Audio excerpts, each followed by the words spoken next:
প্রশাসনে যদিও এখন পর্যন্ত কাউকে গ্রেপ্তার করতে পারেন নাই। আমরা তার টাকা এবং ব্রাঞ্চ চেক, তার ব্রাঞ্চ চেক পর্যন্ত তার কাছ থেকে নিয়ে নেওয়া হয়েছে। সিগনেচার করে সাদা কাগজে জোরপূর্বক কয়েকজন মানুষ যারা সন্ত্রাসী, সেই সন্ত্রাসীরা তার উপরে হামলা করে তাকে বিভিন্নভাবে সুকৌশলে অপদস্থ করা হয়েছে। অনতিবিলম্বে তাকে গ্রেপ্তার এবং তার উপযুক্ত শাস্তির আমরা দাবি করছি। আজকে উপযুক্ত আমরা শাস্তির দাবি করছি। একই সাথে যারা এই ঘটনার সাথে জড়িত অনতিবিলম্বে সরকার এবং প্রেস মিডিয়া যারা আছেন, আপনাদের নিজ নিজ মিডিয়ায় এই প্রমোদের চৌধুরীর উপরে হামলার তার ন্যায্য বিচার এবং দৃষ্টান্তমূলক শাস্তি আমরা দাবি করছি।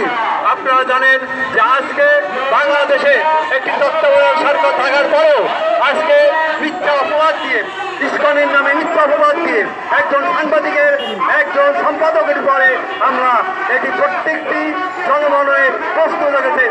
এই সরকার, এই তথ্য মন্ত্রণালয় আজকে সাংবাদিকদের উপর হামলার নিরাপত্তা দিতে পারছে না। অনতিবিলম্বে এই যে হামলা হয়েছে, এই হামলার আমরা বিচার চাই। অনতিবিলম্বে যারাই হামলা করেছে তাদের দৃষ্টান্তমূলক শাস্তির দাবি করছি।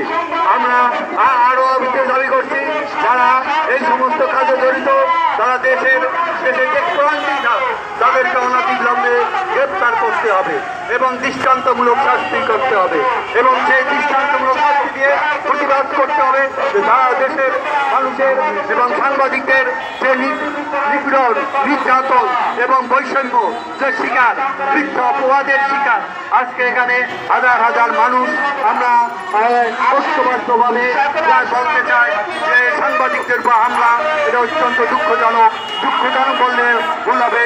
এই সরকার সাংবাদিকদের নিরাপত্তা দিতে পারছে না। সাংবাদিকদের উপরে হামলার আমরা তীব্র প্রতিবাদ এবং নিন্দা জানাচ্ছি। ডি নিউজের সম্পাদক প্রকাশকের উপর আমরা তীব্র প্রতিবাদ এবং নিন্দা জানাচ্ছি। সনাতনী ঢাকা অঞ্চলের একজন প্রতিনিধি, আপনারা ইতিমধ্যে অবগত হয়েছেন যে আমরা কিসের জন্য এখানে এসেছি এবং প্রথমেই আমি ধন্যবাদ জ্ঞাপন করছি আমার সামনে উপস্থিত সম্মানিত সাংবাদিকবৃন্দ, যারা জাতির আস্থা, যাদের মাধ্যমে আমাদের অন্যায়ের প্রতিবাদগুলো বিশ্বের কাছে পৌঁছায় যায় এবং আমরা তাদের মাধ্যমে ন্যায় বিচার পেয়ে থাকি।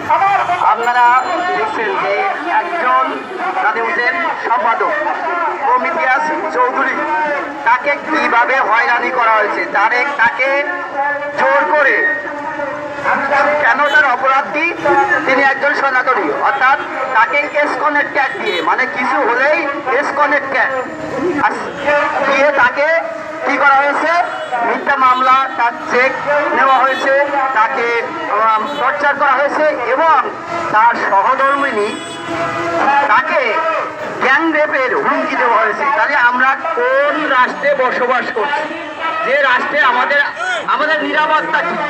আমরা সংখ্যালঘুরা এদেশের ভূমিপুত্র, আমরা ভেসে আসি নাই, আমরা এখানে ভেসে আসি নাই। একজন সাংবাদিকের ওপর যদি এইভাবেই দিনে দুপুরে নির্যাতন করা হয় এবং এই নির্যাতনের কোনো 3 দিন হয়ে যাওয়ার পরেও কোনো সাংবাদিকরা, অন্যান্য সাংবাদিক সহ কোনো রাষ্ট্রীয়ভাবে কোনো রকমের প্রতিবাদ করা হয় না। এই বিষয়ে আমরা তীব্র নিন্দা এবং প্রতিবাদ জানাচ্ছি। আমরা আরো বলতে চাই যে দেখেন, কিছু হলে এসকনের ট্যাগ, এসকনকে জঙ্গি, কেন এসকন যে জঙ্গি আপনারা কি দেখেছেন, প্রমাণ করেছেন ইতিমধ্যে, প্রতিবারই কিছু হলে এসকনের ট্যাগ দিয়ে। ভাই, সবাই কি এসকন করে? এসকন যারা করে আগে জানতে হবে, তারপরে এসকন বলতে হবে। এবং পাশাপাশি খালি পোশাক করলেই সে এসকন করে না, এসকনের অনেক নিয়ম আছে। এসকন কি সেটা জানতে হবে। এসকন আছে পোশাক বাজি, তারা কোনোদিন একটা জীব হত্যাও করে না, তারা মানুষ কিভাবে হত্যা করে। আমরা কিছুদিন আগেও দেখছেন সম্মানিত মহিবুল্লাহ ব্যক্তিকে নিয়ে কিভাবে এসকনকে নিয়ে কিভাবে একটা অরাজকতা সৃষ্টি করা হয়েছে।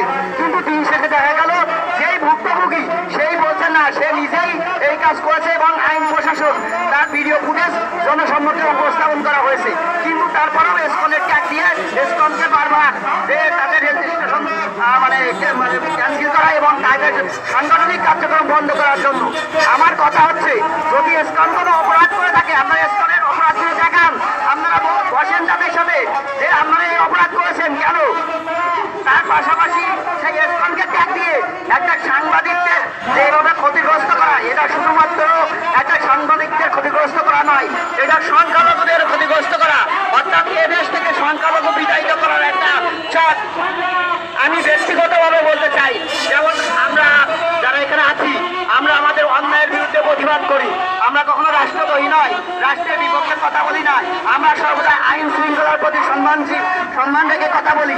যেমন ইতিমধ্যে প্রতিনিয়ত আমাদের মেসেঞ্জারে আমাদের জীবন নাশের হুমকি দেওয়া হয়। তারই প্রেক্ষাপটে আমার নিজেকে আল মোর্শেদ নামে একজন ব্যক্তি, তিনি মানে একদম মেসেঞ্জারে প্রকাশ্যে হুমকি দিয়েছে যে 14 গোষ্ঠী সহ খুঁজে বের করে হত্যা করা হবে, এবং সনাতনীরা কিভাবে এই দেশে থাকে এবং এখানে কিভাবে জব করে তারা দেখে নেবে।